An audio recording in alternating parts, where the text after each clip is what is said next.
अस्सलाम वालेकुम। आदिल अली अपनी एक खुसूसी वीडियो के साथ आप सबके सामने पेश है। आज की इस वीडियो का उन्वान और कुछ नहीं, सिर्फ़ और सिर्फ पाकिस्तान की अफ़वाज और पाकिस्तान की कौम को ख़राज तहसीन पेश करने के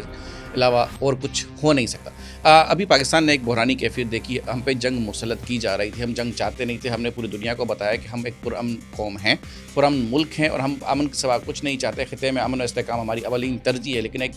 पड़ोसी मुल्क की तरफ से हमारे ऊपर ज़बरदस्ती जंग मुसल्लत करने की कोशिश की जा रही थी और हम बार बार उनको बता रहे थे, पेशावराना तौर पर, सफ़ारती महाज पे, हर तरह से हम उनको बता रहे थे कि आप हमारे ऊपर जंग मुसल्लत ना करें। अगर कोई कंसर्न्स हैं तो आप उनको एड्रेस करें, किसी थर्ड पार्टी से एड्रेस करवाएं, किसी बाहमी मुशावरत से, किसी ऐसे मुल्क से लेकिन इन्वेस्टिगेशन कराएं जिनको आप पे एतमाद, हम पे एतमाद। लेकिन वो बार बार अपनी ताकत के नशे में, शायद उनको इलेक्शन जीतना था, उनको कोई अपनी कौम को बेवकूफ़ बनाना था, मैं तो यही किस्म मादर था। लेकिन पाकिस्तान की कौम ने जिस तरह से अपनी अफवाज के साथ इस इतने ख़तरनाक मोड़ पे शाना बशाना खड़े होकर एक पेज पे होने की, यकजहती की जो उम्दा मिसाल कायम की, उसने दुनिया भर में पाकिस्तान की तरफ उठने वाली तमाम मिली नज़रों को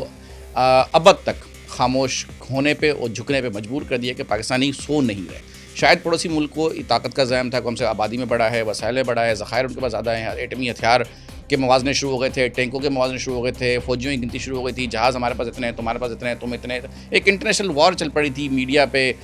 डायलॉग्स पे, इन्फ्लुएंसर्स की कि भाई पाकिस्तान इंडिया का अगर जंग होती है तो नुकसान इतना होगा, ऐसे होगा, ऐसे होगा। ये सारे कंपेरिजन्स का जवाब पाकिस्तान पे जब हमला मुसल्लत हुआ, जंग मुसल्लत की गई और पाकिस्तान की टेरिटरी की हदूद की पामाली की गई, तो उस पर जब पाकिस्तान ने कहा कि अब हमारे जवाब का इंतज़ार करो, तो जो जवाब पाकिस्तान ने दिया वो न सिर्फ भारत के लिए काफ़ी था, बल्कि जितने भी पाकिस्तान मुखालिफ मुल्क जो है वो कुराए अर्ज़ पे मौजूद हैं, उन सब के लिए बहुत वाज़े और वसी था कि पाकिस्तान की तरफ हमला करना या बढ़ना या पेशकदमी करना आसान हदफ नहीं हो सकता। ये एक इतना इंतहाई और इतना खूबसूरत तरीन मोड़ था पाकिस्तान का, जिसमें पाकिस्तान की कौम ने पाकिस्तान की अफवाज से खड़े होकर जो यकजहती का मुजाहरा किया, वो तमाम उन अनासर के लिए काफ़ी था जो ये समझते थे कि हमने कौम और पाकिस्तान की फ़ौज के बीच एक दरार डाल दी है, कौम अपनी फ़ौज से नफरत करती है। ऐसा बिल्कुल भी नहीं था और ऐसा है भी नहीं, वैसा हो भी नहीं सकता। पाकिस्तान की कौम ने जिस तरह से जिस अमन भाईचारे की मिसाल दुनिया को दी थी, उसी तरह से अपनी अफवाज के साथ शाना बशाना खड़े होकर जंग की इस इंतहाई ख़तरनाक सूरत हाल को डिफ्यूज़ करने पाकिस्तानी कौम ने जो अपनी फ़ौज पे एतमाद का इजहार किया, उसकी मिसाल ना तो तारीख़ में कहीं मिलती है, ना फिर आने वाले मुस्तक़बिल कहीं मिलेगी, क्योंकि पाकिस्तान की अफवाज ने पाकिस्तान की कौम का मान इस तरह से रखा कि इस वक्त हर बंदा पाकिस्तान से जो मोहब्बत करने वाले कह रहे पाक फौज जिंदाबाद। जो नफ़रत का बीज बो रहे थे वो आज अपने आप को कहीं भी अकेला महसूस करके बैठे हुए सोच ज़रूर रहे होंगे कि इन्हीं पाकिस्तान की अफवाज के ख़िलाफ़, इन्हीं इदारों के ख़िलाफ़ जो इस आवाम का भड़का रहे थे अपने मज़मूम मकासद को और अपनी सियासत को चमकाने के लिए, जो आपने नफ़रत का बीज बोया, वो आज देखें कि बिल्कुल भी ज़मीन बोस हो चुका और आपकी उस फसल की काश्तकारी कोई नज़र नहीं आती। लेकिन मोहब्बत, अमन और भाईचारे को और पाकिस्तान में यकजहती का और जो एक फूल है वो ज़रूर इस वक्त फल दे रहा है। तो मेरा ख़्याल है कि आपके लिए भी समझने को बहुत कुछ काफ़ी है इसके अंदर, और जो दुनिया है उसके लिए भी समझने काफ़ी है कि पाकिस्तान की अफवाज और पाकिस्तान की कौम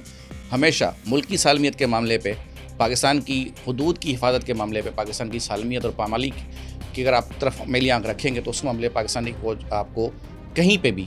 एक लम्हे को तरद्दुद नहीं करेगी, अपनी कौम के साथ शाना बशाना खड़ी होगी, कौम उनके शाना बशाना खड़ी होगी और आपको जहन्नुम हासिल करने में बिल्कुल भी तवक्कुफ़ नहीं करेगी। इस महीने में यौम तशक्कुर की बहुत सारी रैलियाँ मनाई गई, लेकिन मैं ये कहूँगा कि आप मई को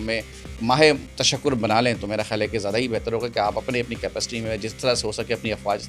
के साथ इज़हार यकजहती करें, उनका शुक्रिया अदा करें और उनकी इस जो उनकी आपकी जो कॉन्फिडेंस, जो एतमाद उन्होंने आपको दिया हुआ है कि हम हैं, आप आराम से चैन से सुख से रह सकते हैं। मेरा ख़्याल है कि आप जितना भी उनकी तारीफ़ करें, जितना भी उनका शुक्रिया अदा करें, बहुत कम है। पाकिस्तान हमेशा इंशाल्लाह आबाद रहेगा, ज़िंदा रहेगा और पाकिस्तान की अफवाज हमेशा पाकिस्तान का फ़ख्र रहेंगी। पाकिस्तान ज़िंदाबाद, पाक फौज पाइंदा।